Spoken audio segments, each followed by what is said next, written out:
20 জন যদি এদেশে ইসলাম নাও চাই, 80 জন আমরা চাই, কিন্তু ছোটখাটো বিষয় নিয়ে মতপার্থক্য করার কারণে আজ আমরা দল বিদলে বিভক্ত হয়ে 20 পর্যন্ত যেতে পারছি না।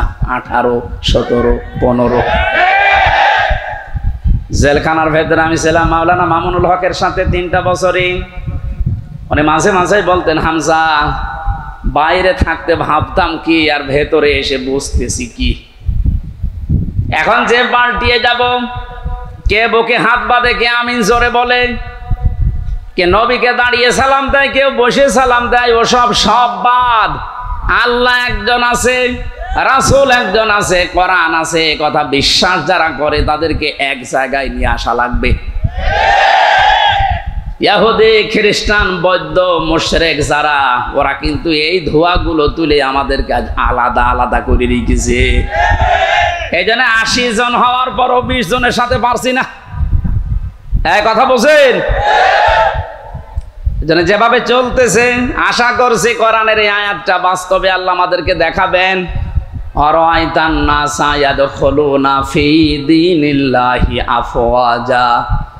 দলে দলে পালে পালে যেভাবে মানুষ ইসলামে আজ দীক্ষিত আর আরম্ভ হয়েছে, আল্লাহ পাক যেন চর্ম চোখে দেখার তৌফিক দেন যে কোরআন দিয়ে 56,000 বর্গ মাইল চলছে।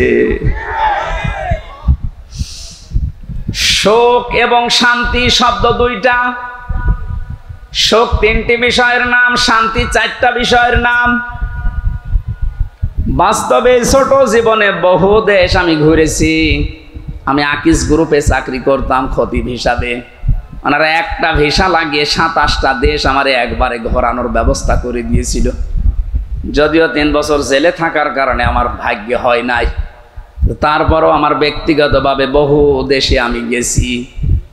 সুখ শান্তি এটা কিনতে পাওয়া যায় না।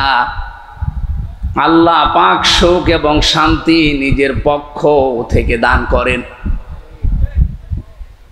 এজন্য 53 বছর হয়ে গেল, সুখ শান্তি এ দুইটার একটা আমরা এখনো পাইনি, অনুধাবনও করতে পারছি না। কারণ চলছিল এই 53 বছর মানুষের তৈরি করা নিয়ম নীতি দিয়ে। বাবা চালিয়েছিল, আমি দেখি নাই, ওই মুরব্বীরা দেখেছে। বাবারটা দেখে নাই। স্বামী চালিয়েছিল, ওনারা দেখেছে, আমি তো দেখি নাই। আমার 92 সালে জন্ম। চাচা চালিয়েছিল, বউ চালিয়েছে, ভাবিও চালিয়েছিল, সবগুলোই আমরা দেখেছি। শুধু কোরআন দিয়ে দেশ চললে কেমন দেখা যায় আজও দেখিনি। দেখেছেন? এটা দেখেছেন? দেখেছেন? এটা দেখার দরকার না যে এটা দিয়ে চললে কেমন লাগে। আন্দাজে চিল্লানো না, সত্যি সত্যি মন থেকে বলবেন যদি চান ওই 35 জনের ভেতরে আপনি যেন থাকেন যে হ্যাঁ এইটা দিয়ে দেশ যেন চলে, আমি এটা দেখতে চাই। হাত তোলেন তো, লিল্লাহি তাকবীর।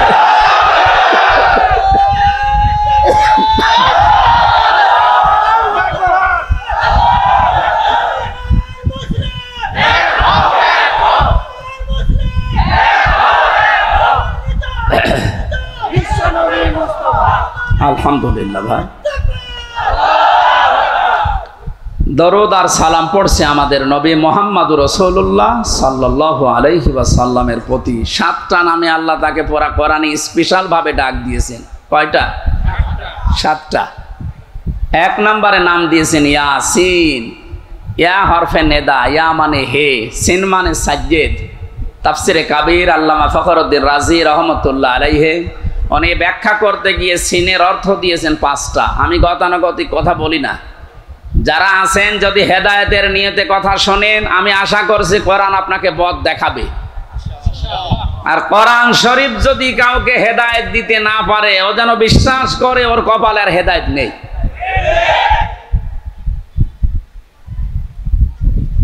মানিত্তাবাআল হুদা বিগাইরিল কোরআন আদাল্লাহুল্লাহ। তিরমিজি শরীফের হাদিস। নবীজি বলেন কোরআন বাদ দিয়ে যদি পৃথিবীর কোন জায়গায় কেউ ভালো হওয়ার নিয়তেও যায়, আল্লাহ নিজে দায়িত্ব নিয়ে তাকে গোমরা করে দেয়। ও ঢাকাবাসী শব্দের দিকে খেয়াল করেন, হুজুর আছে আদাল্লাহুল্লাহ ভাবে ইফাল। নবী যদি দল্লা দিতেন তা অর্থ হয়ে যেত দাল্লা ইয়াদিল্লু না দিয়ে আদাল্লা ইয়াদিল্লু দিয়েছেন।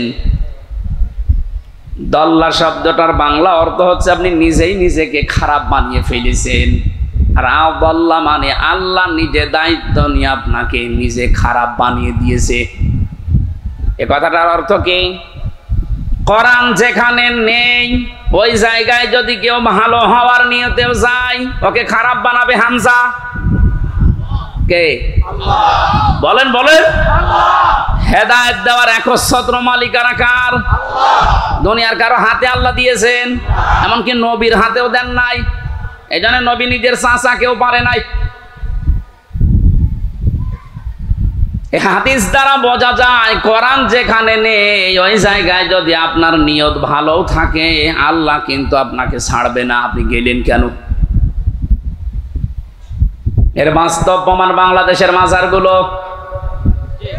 আপনি তাকান, আমার কুষ্টিয়ার লালনের মাজার, অনেকেই তো যায় ওখানে আল্লাহর ওলি ঘুমিয়ে আছে এই কথা মনে করে, কিন্তু কোরআন ওখানে চলে না, ওখানে চলে শুধু গাঁজা। আমি তো যতটুকু জানি বা দেখেছি, সারা দেশ মিলে আপনি যে কয় মন গাঁজা না পাবেন, লালনের মাজারে তার চাইতে বেশি গাঁজা পাবেন। রাত 9টার পরে গেলে দেখবেন সব অন্ধকার, পুলিশ পাহারা দিয়ে গাঁজা খাওয়াচ্ছে। আমি একবার গিয়েছিলাম রাত 9টার পরে বাড়ির পাশে, তো গিয়ে দেখছে একটা ন্যাংটা, কিচ্ছু নেই, ওরে দুধ খাওয়াচ্ছে। কে এরে দুধ খাওয়ান? ওরা হুজুর আল্লাহর ওলি। আল্লাহর ওলি মানে? হ্যাঁ, এর ভেতরে মাল আছে। মাল যা আছে সব তো দেখা যাচ্ছে। নতুন কোন মাল দেখাও, এ মাল তো সবার আছে, খালি বিচারপতি মানিকেরটা নেই, ওটা উড়িয়ে গেছে। ওনাকে বলেছে যে আমার বিসি নিল কে, এখন বেশি খুঁজতে পারছে না। ইসলামের যে ক্ষতি করেছে এই লোকটা, আলেমদের যে দুশ্মন ছিল, আল্লাহ আমার মনে হয় সরাসরি হাত দিয়ে দেখিয়েছে। আমার জীবনের শখ যে আল্লাহ যদি পৃথিবীতে আর কিচ্ছু না দেখায়, কোনো আফসোস আমার জীবনে নেই, আল্লাহ বলে যে ধরা ধরিস। এই কথা বলছেন?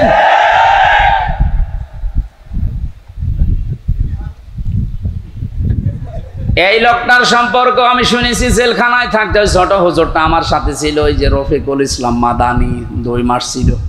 আমার বলছে, হামজা ভাই আমারে প্রথমে রিমান্ডে নিয়ে রাত 12:30টার দিকে নিয়ে গেছে ওই হাতির ঝিলে। ওরা উলঙ্গ করেছে আমারে, আমি তো এমনি ছোট মানুষ, আমার জিনিসপত্রও ছোট, আসলেও ছোট।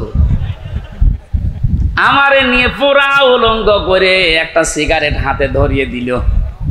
অন্ধ উলঙ্গ মেয়ে লোক কোন জায়গা থেকে যেন নিয়ে আসলো, রাস্তার 2 পাশে ব্যারিকেড দিয়ে বন্ধ করা।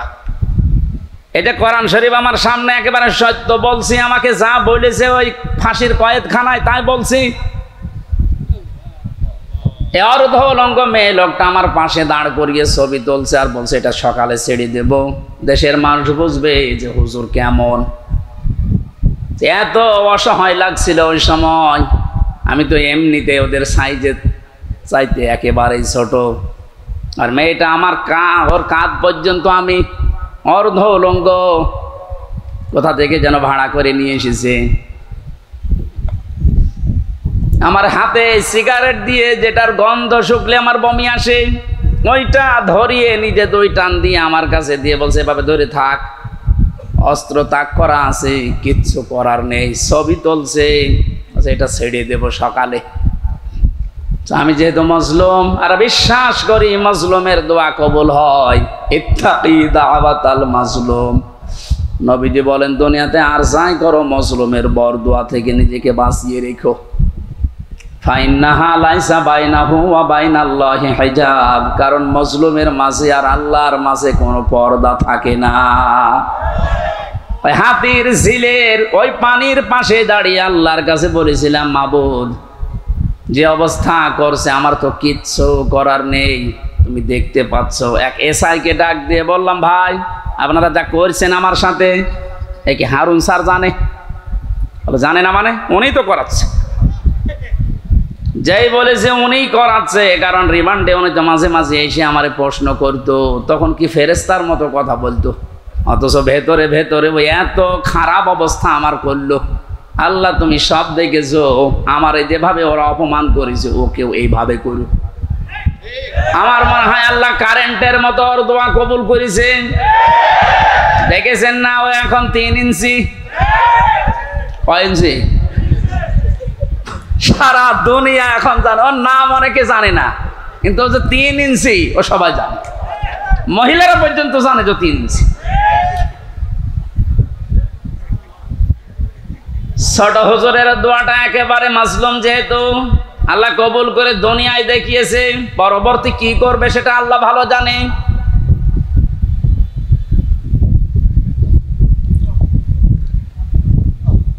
যেটা বোঝার জন্য বাস্তবে ইয়াসিন শব্দটা আমি নিয়ে আসলাম। আমি আশা করব আপনাকে ইয়াসিনে পাল্টাবে। অনেকে মনে করে ইয়াসিন সূরা পড়লে 10 খতম কোরআন শরীফের সওয়াব হয়, তো কেন হয়? এখানে 83টা শিক্ষা আছে। এর প্রথম 5টা শিক্ষা হচ্ছে সিনের ভেতরে। আপনারা শুনতেছেন? আল্লাহ ডাক দিয়েছেন ইয়াসিন, হে নেতা। ইয়া মানে হে, সিন মানে সাজ্জেদ, সাজ্জেদের বাংলা অর্থ নেতা। মুফাসসির 5টা অর্থ দিয়েছেন তাফসিরে কাবীরে। 1 নম্বরে সাজ্জেদুল বাশার, 2 নম্বরে সাজ্জেদুল আলামিন, 3 নম্বরে সাজ্জেদুল কাউনাইন, 4 নম্বরে সাজ্জেদুল আম্বিয়া, 5 নম্বরে সাজ্জেদুল মুরসালিন। এক একটা শব্দের আবার ব্যাখ্যা করা আছে। আমি কথা বলছি তাফসীর আকারে, আপনি মিলান। প্রথম নম্বর অর্থ হচ্ছে সাজ্জেদুল বাশার, আল্লাহর ঘোষণা দেওয়া মানুষের জন্য একমাত্র নেতা আদর্শ একজন, তার নাম মুহাম্মদ রাসূলুল্লাহ। কি বুঝলেন ইয়াসিন পড়ে? আপনি মানুষ নামে যদি পদবাচ্চা বিবেচিত হন যে আমি মানুষ, অথচ নবীজিকে আপনি আদর্শ মানেন না, নেতা মানেন না, বিশ্ব নবীকে, আল্লাহর ভাষায় আপনি মানুষ নেই। কথা বললেন না কেন? ও ঢাকাবাসী, এটা যদি খালি দুনিয়ার বিষয় হতো, আল্লাহর কসম আমি এটা বলতাম না। এটা সম্পর্ক আখিরাতের সাথে। হুজুর যে আয়াত পড়েছিলেন, আয়াতটাতে ছিল ওয়া কুল্লুহুম আতিহি ইয়াউমাল কিয়ামাতি ফারদা। সূরা মরিয়মের 95 নম্বর আয়াত। আল্লাহ পাক বলেন কিয়ামতের দিন প্রতিটি মানুষকে বিচারের প্রথম ধাপে আমি ডাক দেব স্রেফ একা একা। কয়জন করি? কেউ থাকবেন আপনার সাথে, আপনি স্রেফ একা থাকবেন। বিচারের দ্বিতীয় পয়েন্টে আল্লাহ ডাক দিয়েছেন, এবার আর একা ডাকবেন না। ইয়াউমা নাদউ কুল্লা উনাসিম বিইমামিহিম।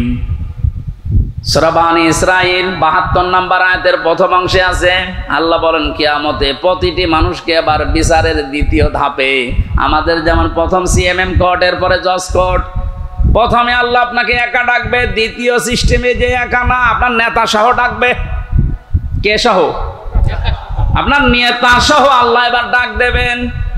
আগে নেতা, এরপরে কর্মী। যেহেতু আপনারা শিক্ষিত মানুষ, বিবেক আপনাদের বেশি কাজ করার কথা। নিজের দিকে তাকিয়ে বলেন তো, আপনি দুনিয়ার স্বার্থে হোক আর যে স্বার্থেই হোক, যাকে নেতা মানেন, আদর্শ মানেন, ওই লোকটা যদি কিয়ামতে আপনার সামনে থাকে, পেছনে আপনি দাঁড়িয়ে আছেন, আগে তো আল্লাহ তাকে দেখবে। এক কথা বলেন না কেন? কি মনে হয় আপনার যে ওই লোকটাকে যদি আল্লাহ দেখে আপনাকে মাফ করে দেবে? ওরে দেখলেই তো আল্লাহর আগেই রাগ হয়ে যাবে। আপনার নেতা যদি হয় ইনুর মতো, যারে মানুষ লাথি দিচ্ছে, লাথি দেয়নি কয়েকদিন আগে?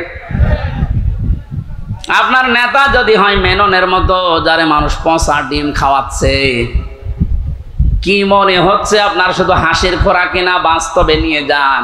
নিজে এখন বলছেন না, ওই লোকটা যদি সামনে থাকে আল্লাহ আমারে মাফ করবে না, এরকম নিজে যদি এখন ধারণা করেন, আপনি বিশ্বাস করতে পারেন আপনি ধরা খেয়ে বসে আছেন। আমি আপনার শত্রু না, আমি আপনাকে বাঁচাতে চাই। কারণ এই দুনিয়ার জীবনে যদি শেষ হয়ে যেত, এই ওয়াজ আমি করতাম না। যেহেতু আর একটা জীবন আছে, এক্ষুনি পাল্টাতে হবে। নেতা যাদের ঠিক নেই, এই মুহূর্তে আপনি পাল্টাবেন। ওয়াজ শুনতে আসলেন কেন? আপনি যদি নাই মানতে পারেন, নিজেও কোরআন শরীফ পড়েন না, হামজা বলছে আপনি মানেনও না, আপনি কি হয়েছেন কি? এই মুহূর্তে সিদ্ধান্ত পাল্টান, যাদের নেতা ঠিক নেই আপনি ধরা খাচ্ছেন। সুতরাং এমন মানুষকে নেতা মানা লাগবে যে লোকটা আল্লাহ এবং রসুলকে মেনে চলে, আর এটা নফল না, এটা ফরজ। এটা তো আমি বানালাম।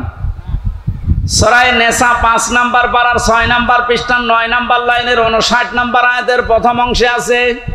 আমি যতগুলো তাফসীর বিশ্ববিদ্যালয়ে থাকাকালীন মিলিয়েছি, সব মুফাসসির এই মাঝখানে যে আতিউ এই শব্দের ব্যাখ্যায় একমত।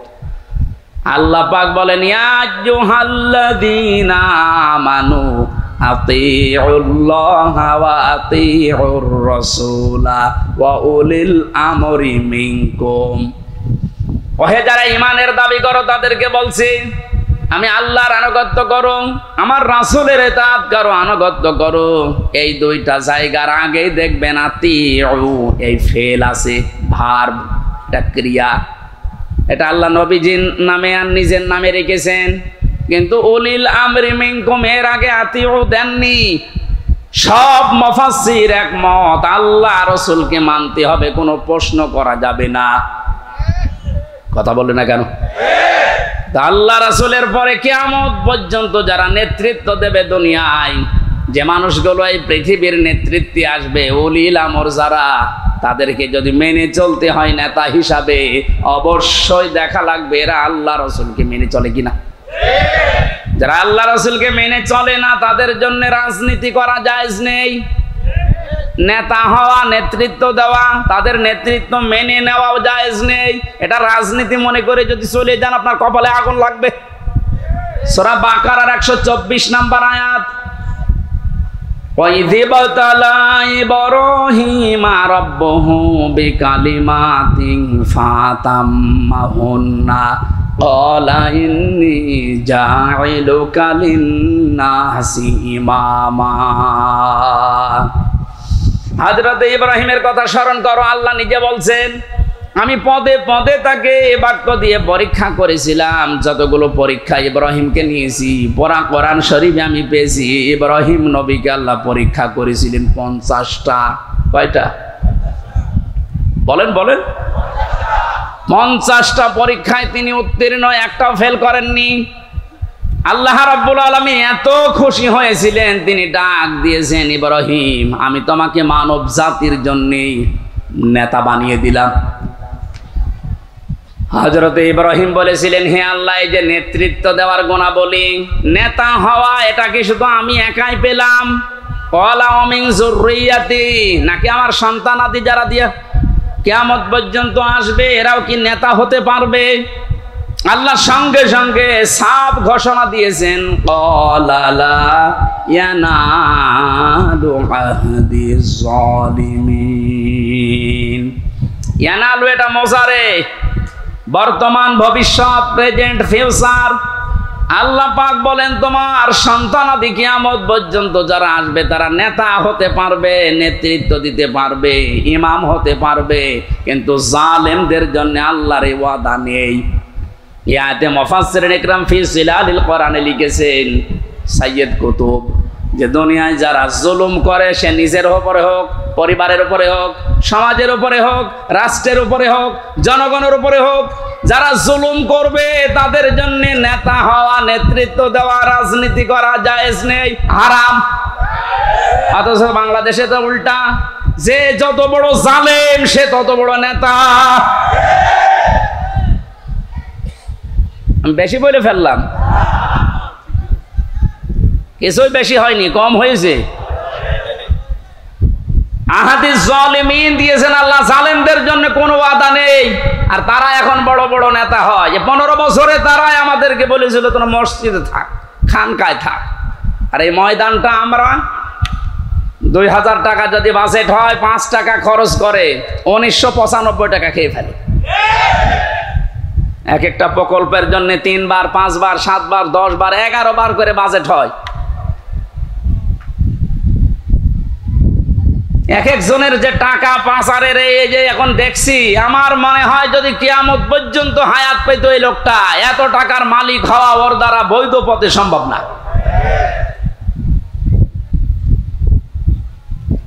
যেন ইয়াসিন শুধু পড়লে 10 খতম কোরআনের সওয়াব হয় তা আপনি তো মানবেন, ইয়াসিনের প্রথমটাই তো মানেন না।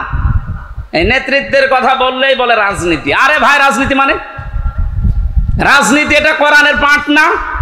903 জায়গায় আছে রাজনৈতিক কথা, ডাইরেক্ট ইনডাইরেক্ট মিলে। আপনি সেইটাকে অস্বীকার করে না বোঝার ভান করে চলে যাবেন আর আল্লাহ আপনাকে ছেড়ে দেবে। আশা করছে আপনার আদর্শ ঠিক করবেন, আর এক্ষুনি মোক্ষম সময়। এরপরেও যদি কেউ না বোঝার ভান করে থাকেন, আসেন এদিকে, আপনাকে ঝড়ি কোদাল দিয়ে বোঝাচ্ছে। বোকারি শরীফ দিয়ে, কোরআন শরীফ দিয়ে ওর হবে না, ওরে দিয়া লাগে বাকারি শরীফ। আমি আসিন, এরা তো ব্যাখ্যা শেষ করতে পারবো না। নির্ধারিত আমরা আয়াত পড়েছিলাম 8, 9, 10, 3টা আয়াত পড়েছি সূরা মারিজ থেকে। কয়টা? এখানে আল্লাহ কিছু দৃশ্যের কথা দিয়েছেন, কিয়ামতের ভয়াবহতা, সে প্রথম থেকে এ পর্যন্ত, যে কিয়ামত যখন সংগঠিত হবে এইরকম পাহাড় উড়ে যাবে, সব ধ্বংস করবেন আল্লাহ তাআলা।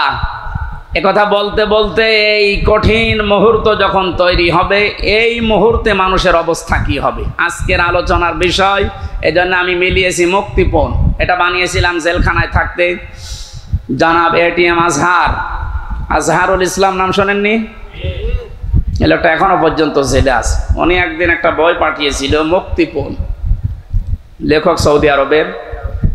উনি বলছে, হামজা এটা পড়বা, জনগণের সামনে কথা বলো, মানুষ যেন পরিবর্তন হয়, এটা অনেক ভূমিকা পালন করবে। আমি পুরাটা 2-3 বার এই 3 বছরে শেষ করেছিলাম। দেখলাম যে হ্যাঁ, পরিবর্তন হওয়ার যদি মন থাকে, এই মুক্তিপণ এই শব্দটা মানুষের ভেতরে ঢোকাতে পারলে মানুষ আসবে ফিরে।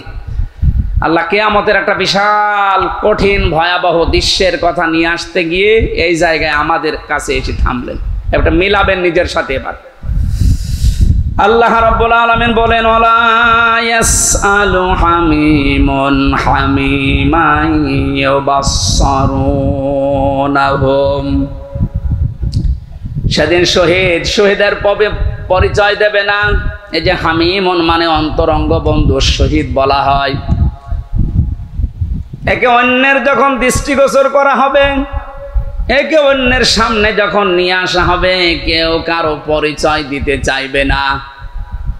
রব্বুল আলামিন বলেন, এই লোকটা কি করবে হে নবী আপনি জানেন? ইয়াবাদুল মুজরিমু লাউ ইয়াফতাদি মিন আযাবি ইয়াউমিযিম বিবানি।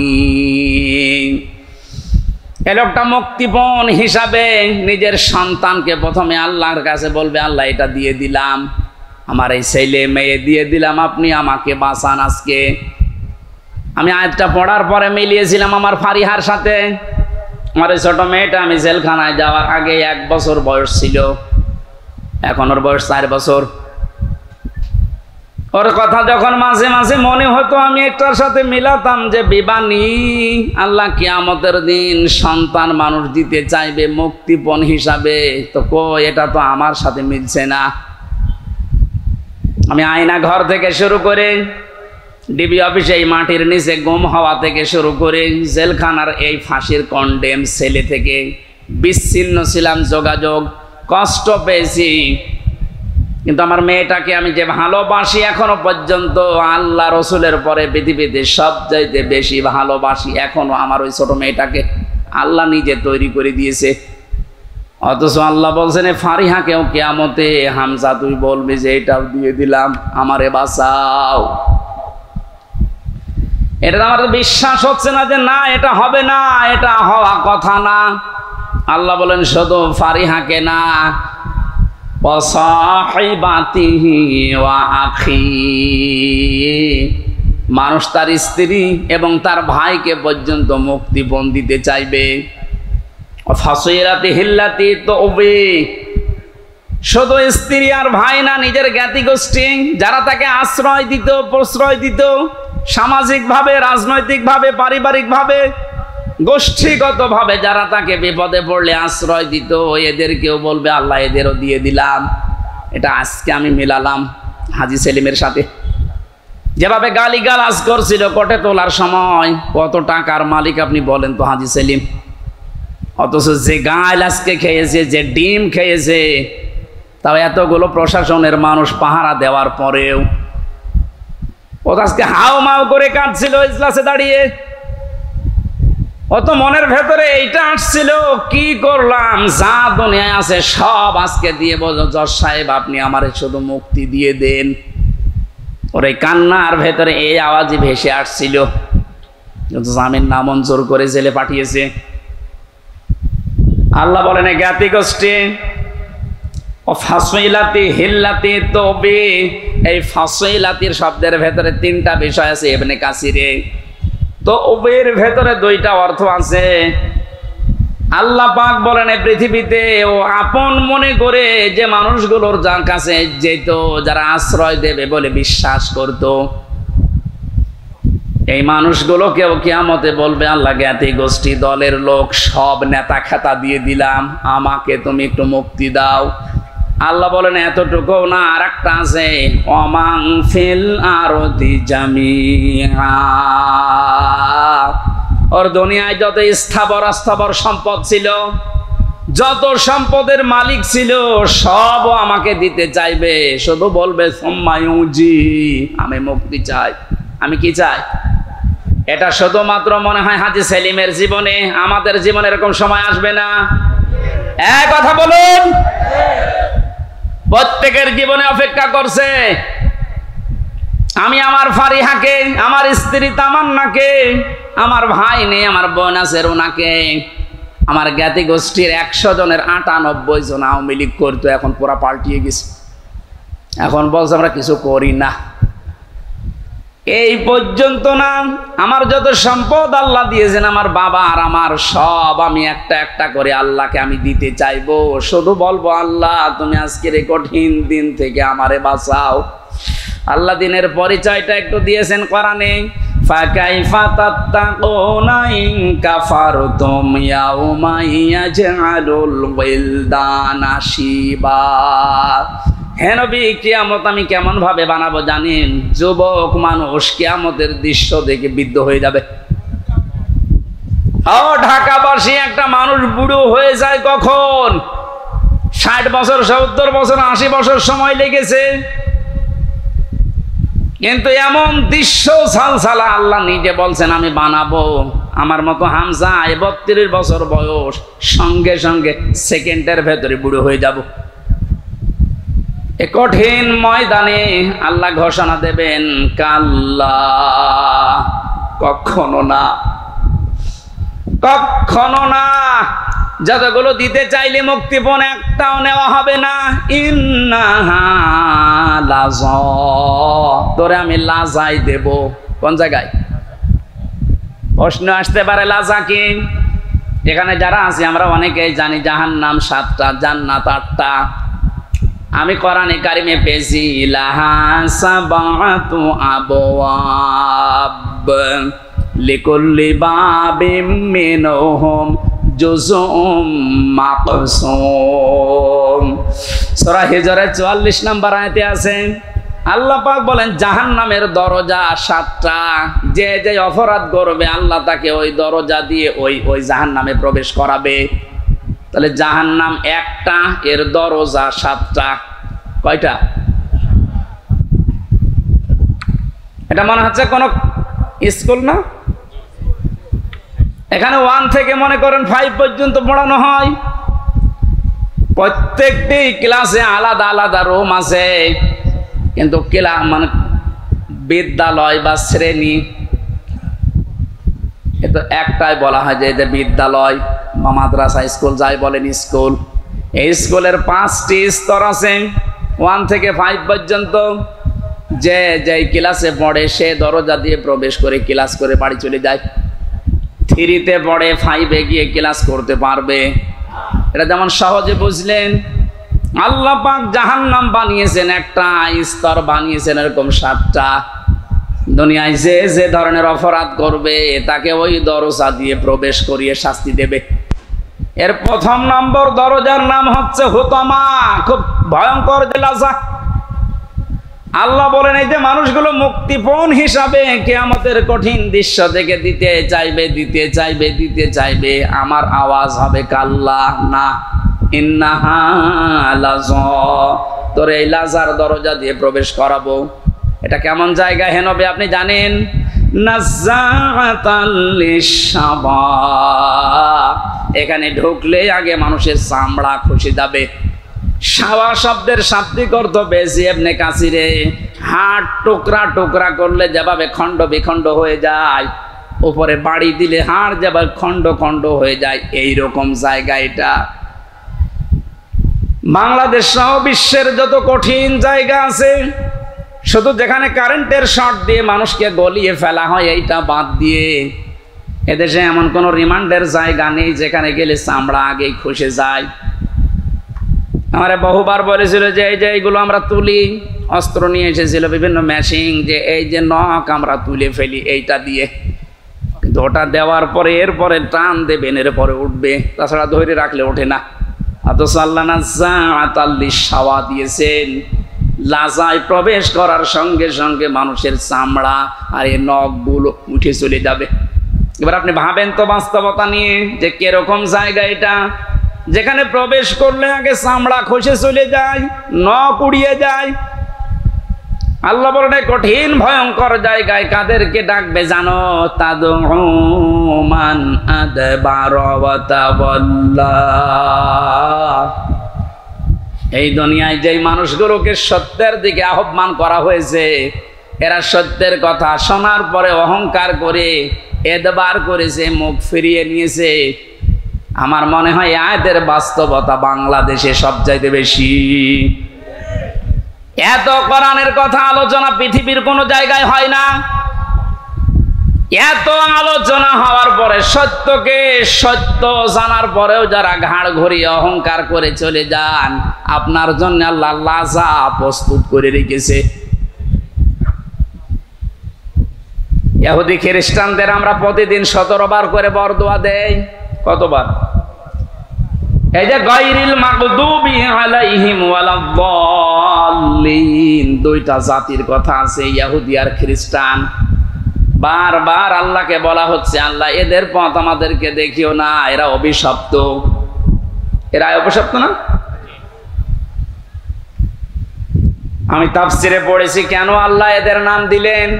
কারণ ইহুদি খ্রিস্টানদের কাছে সত্য এসেছিল আমাদের নবীজি সম্পর্কে, যে বিশ্ব নবী মুহাম্মদুর রাসূলুল্লাহ শেষ নবী, এটা সর্বশেষ নবী, শ্রেষ্ঠ নবী। ইহুদি আর খ্রিস্টানরা জানতো ওদের তাওরাতে ইনজিলে স্পষ্ট আছে লেখা, এরপরও অহংকার করে হিংসা করে মানতো না। আপনি কিন্তু বুঝতে পারছেন হামজা যা বলছে কোরআন দিয়ে হাদিস দিয়ে ও বানিয়ে বলছে না, ও সত্য কথাই। সত্য জানার পরেও অহংকার করে হিংসা করে অনেকে এরপরও চলে যাবে, এদের জন্যই লাজা। 2 নম্বরে যারা মাল সম্পদ জমা করে আর বারবার সংরক্ষিত রাখার চেষ্টা করে। আজ হাজারো মানুষে বাংলাদেশে চরিত্রের আছে, বৈধ অবৈধ নেই, মাল জমা করে যাচ্ছে। ইয়াহসাবু আন্না মালাহু আখলাদাহু, মনে করে এটা আমার কাছে স্থায়ী ভাবে থাকবে। শুধু জমা করে শেষ না, এটা সংরক্ষণ করার জন্য কত কায়দা কৌশল। এদেশে জায়গা হয় না, বেগম পাড়া বানাচ্ছে। এদেশে জায়গা হয় না, সুইস ব্যাংকে রাখছে যেন সংরক্ষিত থাকে। সম্পদ উপার্জন করা নিষেধ না, বৈধ পথ বাদ দিয়ে যারা অবৈধ পরে উপার্জন করার পরে এগুলো যারা সংরক্ষণ করার চেষ্টায় আছেন হক আদায় না করে, তার মানে যাকাত দেওয়ার হক ছিল আপনি দেননি, দান সাদাকা করার অর্থ ছিল আপনি করেননি।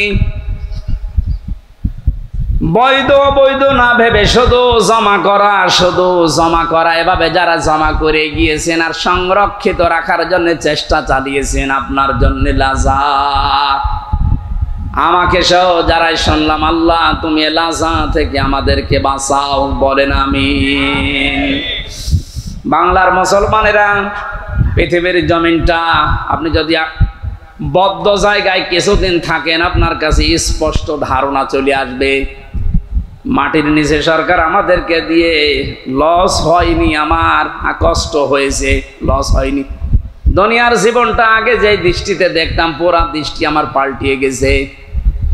আল্লাহ তাআলা বলেন, আমাল হায়াতুদ দুনিয়া ইল্লা মাতাউল গুরুর, পৃথিবীর জমিনটা ধোঁকা, বাস্তবে এখন দেখছি ঠিক 100 ভাগ আসলে ধোঁকা।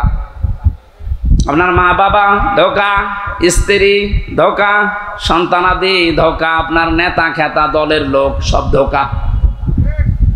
মনে করছেন না মা বাবার সম্পর্কে কথা বললো কেন? ধোঁকা। আপনি বাস্তবে নিয়ে যান দেখবেন।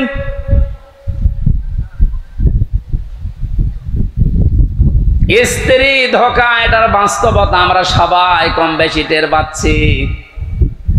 আপনি যদি একটু শ্বশুর শাশুড়িকে অপমান করার চেষ্টা করেন, আপনার আপন বউ আপনার পর হয়ে যাবে। শ্বশুর শাশুড়ি বাদ দিলাম, স্ত্রীর ভাইকে অপমান করে একটা কথা বলেন, যত সুন্দর স্ত্রীর ব্যবহার হোক সেকেন্ডে পাল্টিয়ে যাবে। দুনিয়ার সব কিছু যখন ধোঁকা ধোঁকা বলে আল্লাহ ঘোষণা দিয়েছেন, আমরা এই ধোঁকার পেছনে পড়ে থেকে আমাদের বিশাল আখিরাত আমরা যেন নষ্ট করি না ফেলি। আমি সহ যারা এসেছি, আল্লাহ তুমি আমাদেরকে ইখলাসের সাথে এগুলো মেনে চলার তৌফিক দাও, বলেন আমিন। বারাকাল্লাহু লানা ওয়া লাকুম ফিল কুরআনিল আযীম। অনেক রাত হয়ে গেছে। আমি মালয়েশিয়া ছিলাম কয়েকদিন আগে। মাওলানা মিজানুর রহমান আজহারি, জাকির নায়েক, এনারা বলছিল কথা বলতে হলে সর্বোচ্চ রাত 9:30 থেকে 10টায় অনুষ্ঠানগুলো শেষ করা লাগবে, কারণ আমাদের এই শরীরে কুলিয়ে ওঠে না। এমনিতে 3 বছর যা খেয়েছি, শরীরের ভেতরে মাল মশলা সব নষ্ট হয়ে গেছে। এবার স্বাভাবিক হতে আমার সময় লাগবে। আমি জেলখানায় মেয়েদের পারিবারিক জীবন নিয়ে, যেহেতু ওখানে 100 জনের 70 জন এই পারিবারিক মামলার আসামি, এগুলো লিখেছিলাম, লিখে একটা বই করেছি। বইটা গাড়িতে আছে, নিয়ে নিজের স্ত্রীকে, মেয়েকে, মাকে পড়াবেন। ওনাদের সম্পর্কে যেহেতু আলাদা কিছু বলতে পারলাম না, বইটা নিয়ে যাবেন। গাড়িতে পাওয়া যায় কোথায় যেন, ওইটা নিয়ে মেয়েকে, মাকে, বউকে, বোনকে, এদেরকে পড়াবেন। আশা করছি পরিবারে শান্তি ফিরে আসবে। আজকের মতো বিদায় নিচ্ছে, কারণ কালকে অনুষ্ঠান অনেক দূরে এবং ডবল আছে। বারাকাল্লাহু লানা ওয়া লাকুম ফিল কুরআনিল আযীম। যারা দায়িত্বে আছেন বাকিটা শেষ করেন। আসসালাম। আমি মুসাফির অবস্থায় আছি এখনো পর্যন্ত।